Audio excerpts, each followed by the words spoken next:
Why are native speakers so hard to understand? Well, this is English.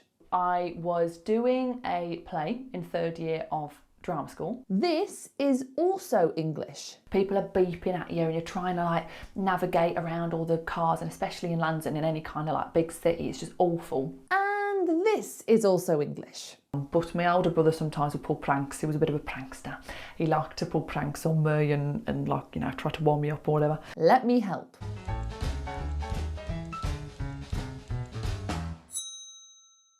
Good morning, good afternoon and good evening. Welcome to Smashing English. Before we start this video, be sure to subscribe because we make new videos all the time and I don't want you to miss any. So with that said, let's get on with the video.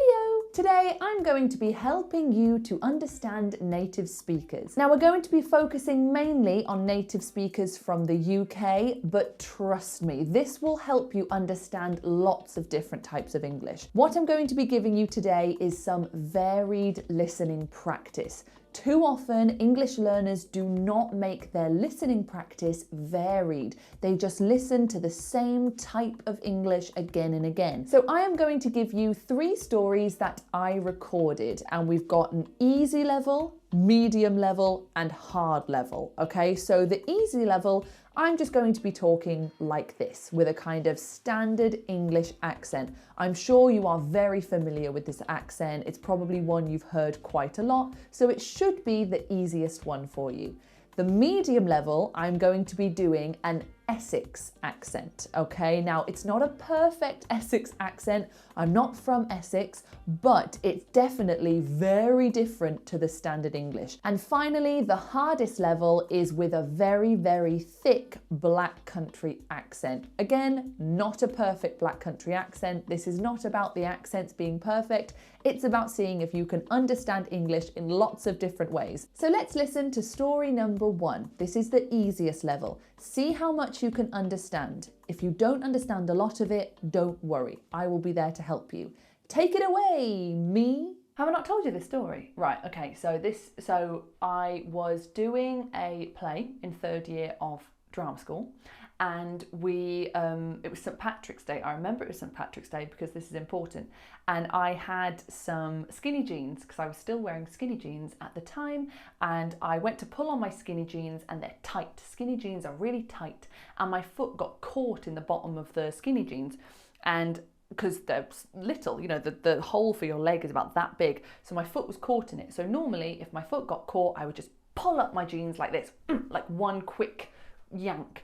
So I yanked up my skinny jeans and then my foot became unstuck but went like forcefully hit the ground. My foot banged against the ground and my little toe broke. I felt it straight away. I went, oh, it was horrible.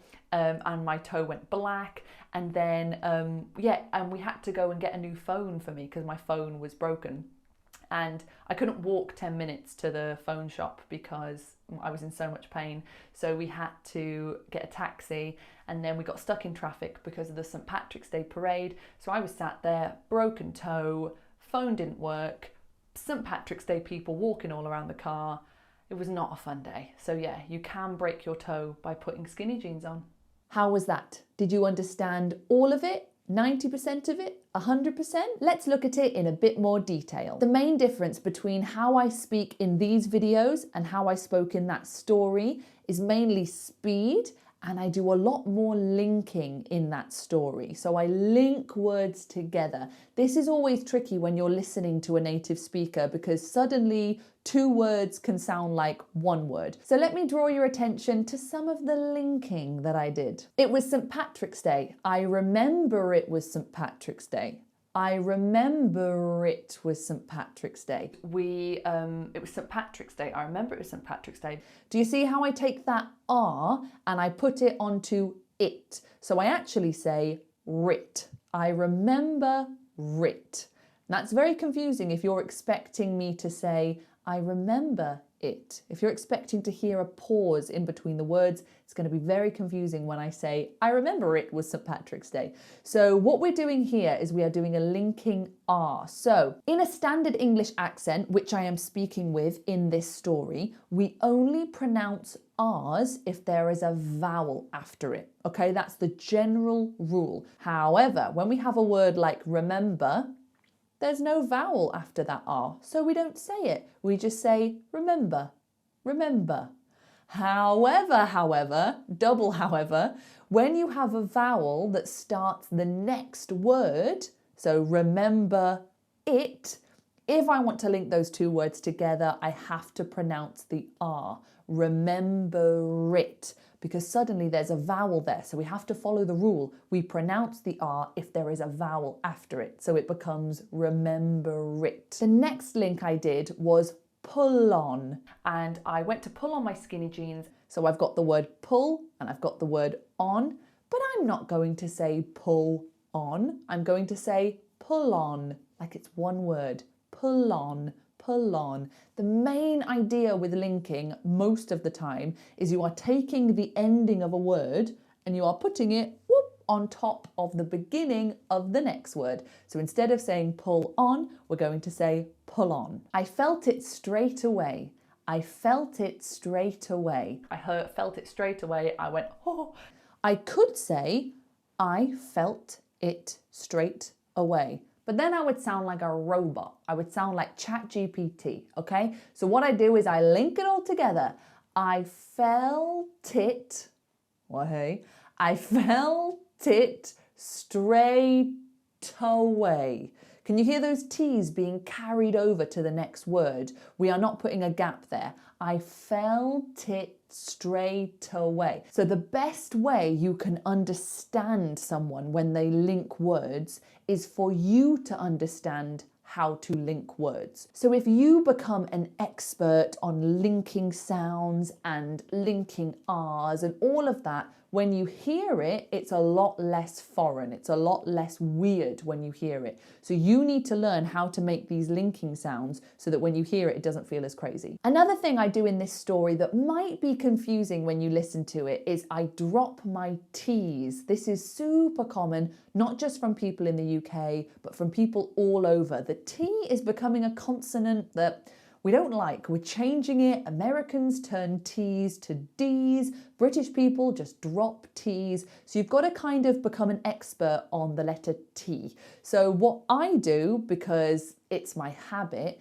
is I drop the T. So instead of saying my foot got caught, I say my foot got caught in. My foot got caught in. And my foot got caught in the bottom of the skinny jeans. So I do pronounce the T at the end of caught, but that's because there's a vowel word after it and I want to do some linking. So I want to say caught in. So I put the T in front of in. But for foot and got, I take away the T. So my foot got caught. So when you're listening to many people from the UK, many native speakers, don't expect to hear those T's. What you're going to hear instead is a glottal stop. So if you sing for me, do it right now, go ah. Now imagine that someone has just turned the volume off. So you're going to go ah. Don't close your mouth, just stop the air. Ah, stop it. The way that you're stopping the air in your throat, that is a glottal stop. We just stop the air coming out of our throat. It's like someone just goes, just closes our throat. So when I say my foot, I just stop the air coming out of my throat. I don't say foot, I say foot. So listen out for those glottals. When you hear a that's probably a T. Let's move on to story number 2 because I think we're going to need to spend a little bit more time on that one. So this is story number 2. Have a listen, see how much you can understand. Let's go. I've met a few celebrities. I don't know why. They're just sort of like, they just happen. But I remember one time I was walking down like Soho or something, somewhere. But the traffic had been awful, and like, you know, when you're in the car and you can't find anywhere to park and people are beeping at you and you're trying to like navigate around all the cars, and especially in London, in any kind of like big city, it's just awful. There were bikes and everything, and then I was just really upset, really tense. Everything was just so stressful. I felt like I could cry. I was walking down the street because I had to go somewhere. I was nearly in tears, and then walking down the pavement was riding his bike down the pavement was an actor from my favourite film ever, like my childhood sort of like, this is my favourite thing ever.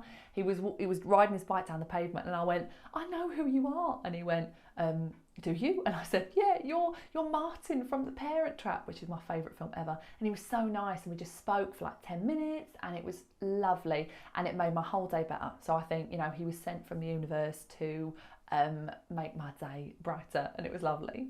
How was that? Was that a little bit harder? Well, let's look at it a little bit more closely. So I was doing sort of an Essex, modern Cockney kind of voice. You'll hear this a lot in the UK. But even if you don't hear it, it's still really useful to train your ear with these different sounds, okay? I want your ear to be so trained that no matter what kind of vowel someone puts in a word, you still know what the word is, because then you will be able to understand anybody. But let's look specifically at what makes this story a little bit harder to understand. So quite near the beginning, I say, or summit. Or summit. I was walking down like Soho or something, somewhere. So that's instead of saying or something. I don't pronounce all of that. You'll notice that native speakers don't really always pronounce words as you expect them to. They don't say the full word. Everything gets changed. So we say or summit. Well, a lot of people in the UK say or summit. So I was in Soho or something? Soho or something? Another thing I said quite a lot was like. This is so common all around the world. People saying like for everything. Like. Yeah, and you're trying to like navigate around all the cars. If you hear that word, just try to forget about it, because it doesn't really mean anything. Unless the sentence is, I don't like him. She likes ice cream. You know, if it's the main verb in a sentence, obviously pay attention. But any other time, it doesn't really mean anything. You know, if I say, oh, she was like really sad, and I was like, why did you want to do that? And I was like confused. Those likes don't really mean anything. So be ready to hear them, but they don't really have a meaning. They're just kind of thrown in there for fun. I think a key reason why you might find this one hard to understand is because of the vowels. We've got completely different vowels here. So when I say, I don't know why, I say, I don't know why. Why? I've met a few celebrities, I don't know why. So why becomes why. You know, they get completely changed. If I said something like awful, it becomes awful. Awful. And in any kind of like big city, it's just awful. Instead of awful. So these vowels are just in a whole other world. That's probably why you're finding it really difficult to understand. So listen to it again, slow it down, try to pay attention to the consonants, all right? Try to just expect the unexpected. When I say like, I'm saying like. Now I know that's confusing, but you can still hear the l and you can still hear the k. So there's not a lot of other words it could be. Like. You can still hear the I of like in there. It's not too far away. It just takes a bit of practice of listening to slightly different types of English. It just takes practice. Let's move on to arguably the hardest one to understand, but just be patient with it, okay? If you don't understand a lot, it's okay. You are still maybe just at the beginning of your journey of this type of listening practice. If you have only ever listened to people who sound like me, this will be hard. It's supposed to be hard. Okay, so let's listen to story number 3, see how much you can understand, and then I will be here to help you out. So I'm the youngest, and I've got 2 older brothers.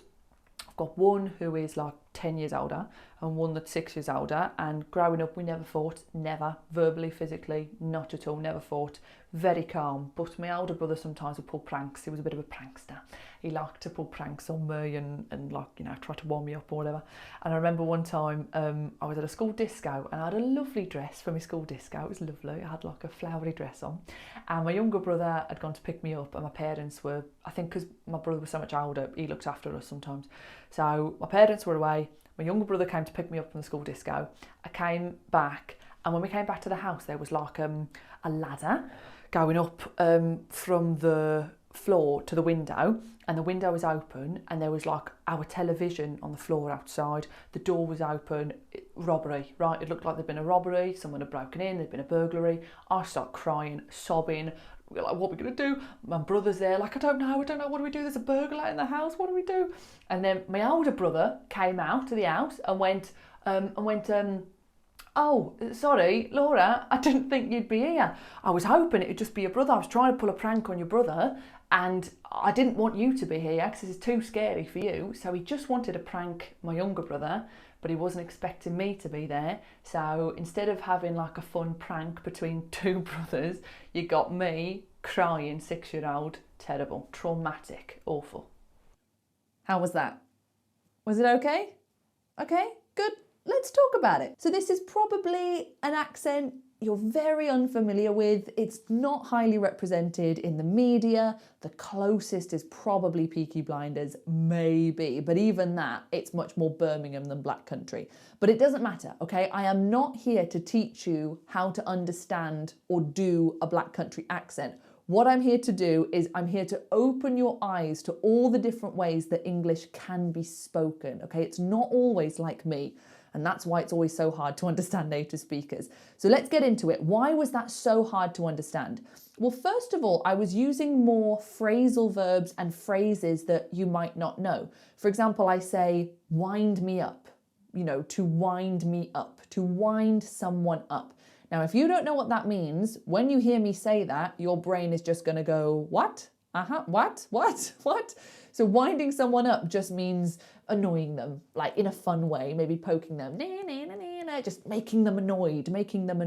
And like, you know, try to warm me up or whatever. But if you don't know that, you don't know what I'm saying. Then I said to pull a prank.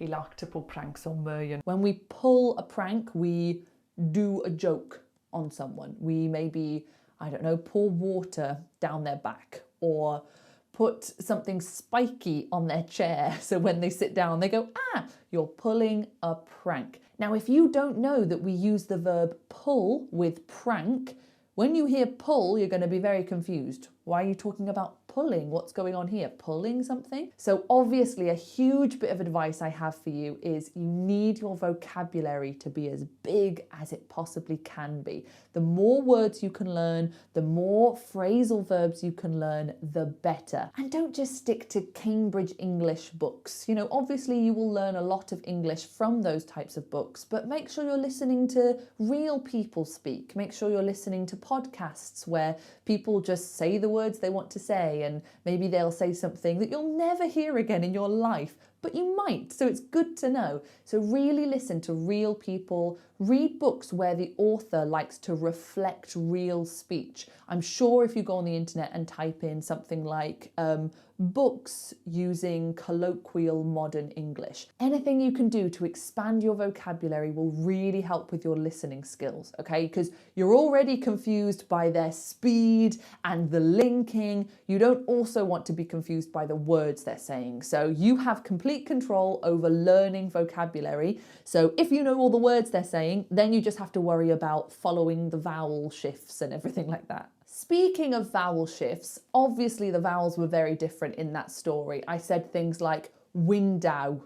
There was like a ladder going up from the floor to the window. So instead of window, which is what I would say in standard English, you might hear somebody say window. I did a tapped R in that story. So I said very.